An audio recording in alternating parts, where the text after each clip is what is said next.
Welcome back. You're still live with Expresso. Oh man, we just can't get enough of it. It was the clap seen across the world. And in case you haven't heard, of course, and I don't know how, last weekend at the Oscars, Chris Rock delivered a joke and of course made at Jada Pinkett Smith's expense about how her alopecia, as a result, Will Smith then marched onto stage after seeing her reaction to the joke and promptly slapped Chris Rock in the face, to the disbelief of Chris and the audience and in the entire world. Now, many of us have been in situations where we may be the butt of a joke to the point that it feels like bullying or harassment.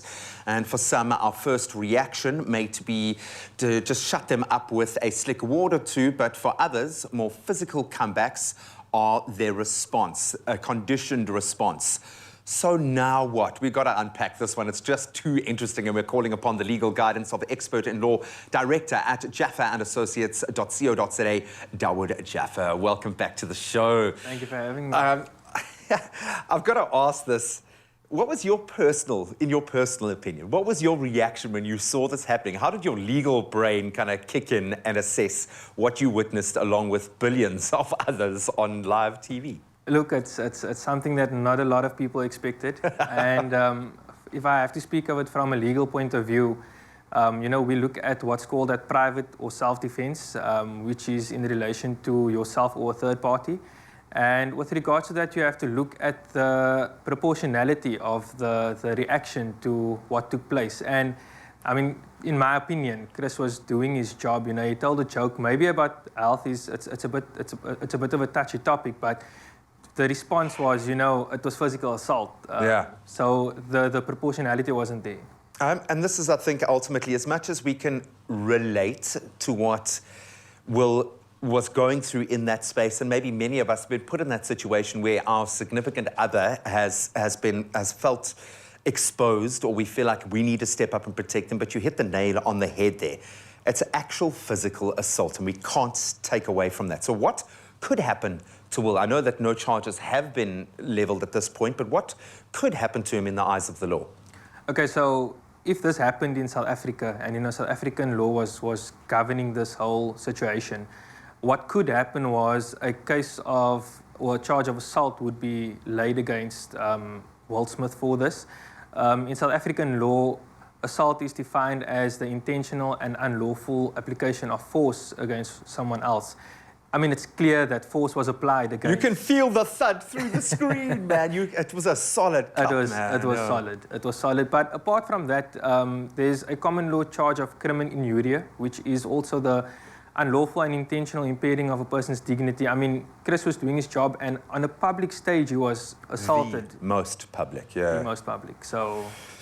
And it would have been, I mean, that joke would have been vetted by the Oscar board. They would have worked on that for weeks. It wouldn't like he just dropped that little gem in there last minute. People would have known about this. They would have discussed it. And I suppose there is an expectation, if you look at what Ricky Gervais, for instance, has done at the Oscars in the past, you got to expect something in that territory. Let's look at the flip side and play devil's advocate for a second. Linguistic violence. Some people saying that looking at the amount of tension, and this was a loaded comment, if you will, knowing Jada's health issues and the complications in that space. Linguistic violence, what is that? And does this fall under that scope? Just looking at some kind of oucher for Will? It's difficult to, you know, in this sense, play devil's advocate, because he was, like I said, he was making a joke, he was doing his job. People were laughing, you know, so he was successfully doing successfully doing his job, and I mean, Will laughed about it as well up until he saw the reaction of his wife. Jada, yeah. So it would have been a different story if, you know, the joke was told and everyone looked at his reaction, and you know, it was the same as Jada's, but he was laughing, and then his reaction changed when he saw his wife's reaction, and he obviously you know, went to smack the extreme. I call it a rush of blood to the head or something like that.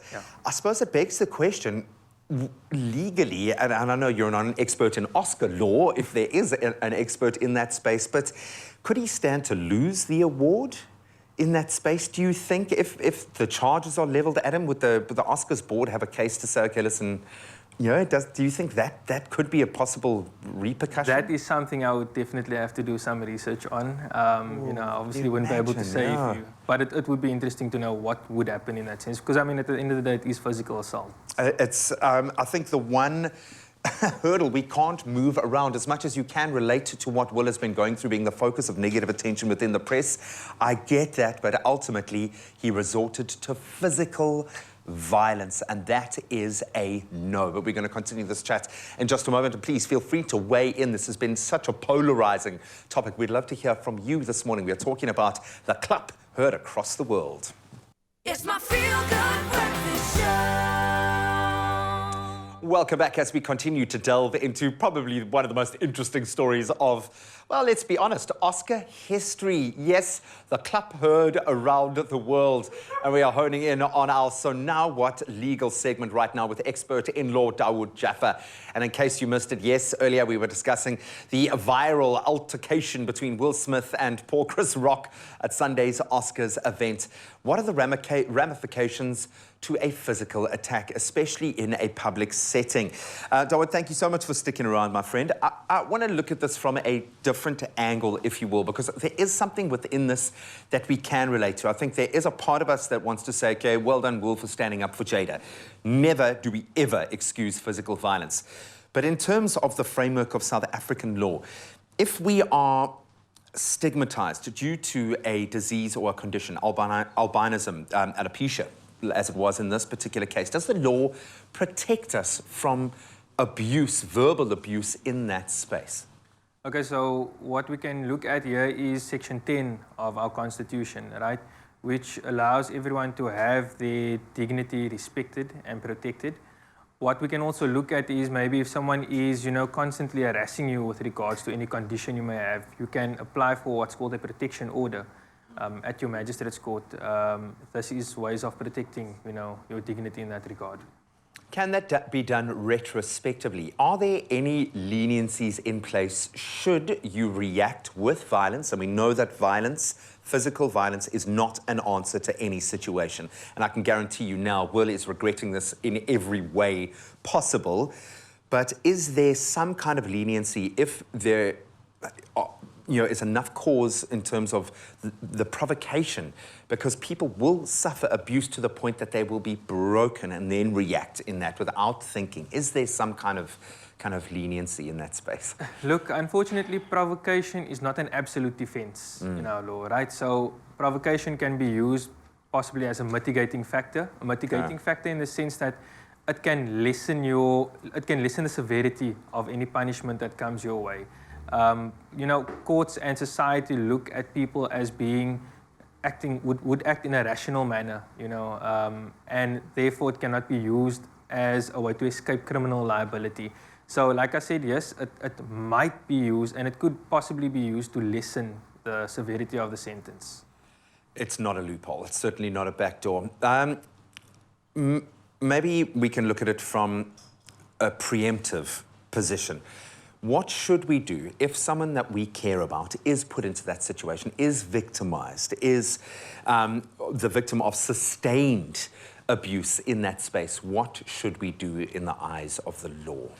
Look, again, a charge of possibly crimen injuria in terms of criminal law, which is the common law offense, can be opened up against the person, who's constantly harassing someone else. There can also be, in terms of civil procedure, and depending on the facts, a case for defamation of character. A statement will be regarded as defamatory if, in the opinion of the reasonable person, it may basically disrupt, or it may tarnish someone's good name and reputation. Also, if we feel that someone is constantly also being harassed, like I said previously, based on their dignity, we can make an application, like I said, for a protection order, against someone. It can be done on behalf of someone as well. We just need the written consent from the person being victimized. This is an interesting space because these celebrities also put their personal lives out there on the public forum, i.e. saying, okay, well, I'm going to share this information about myself very openly, often to become an advocate for the rest of the community suffering from alopecia in this particular case. Yet that puts it within the public framework for the likes of comedians, for reporters to be able to draw from that. When you put your legal mind on, how do you think Will should have dealt with this situation? What he could have done is, and what I think he should have done was, you know, you already walked up the stage. You know, you could have maybe just told Chris, look, don't This is speak what about is going on, This is yeah. what's going on. It's a bit insensitive. Let's rather just speak about something else or make a joke about something else. I think the slap was obviously uncalled for. You could have also made a statement after the fact to say that, you know, Jade is suffering with alopecia. You know, he doesn't accept that, you know, what Chris did was right. You know, there was different ways to deal with it. He could have handled it very differently, but he didn't, and now the world is reeling. Is it the biggest story of the year? Definitely not. There are far more important elements of the human condition to be discussing at the moment, but this really does raise some interesting questions. Buddy, thank you for chewing on the gristle No problem. with us this morning. Really interesting stuff, but you can keep the conversation going on our social media pages. Where do you sit? How do you feel about Will Smith's reaction to the joke? And of course, the clap heard around the world. This has been a really interesting one. Thank you so much for weighing in. Thank you for having me again.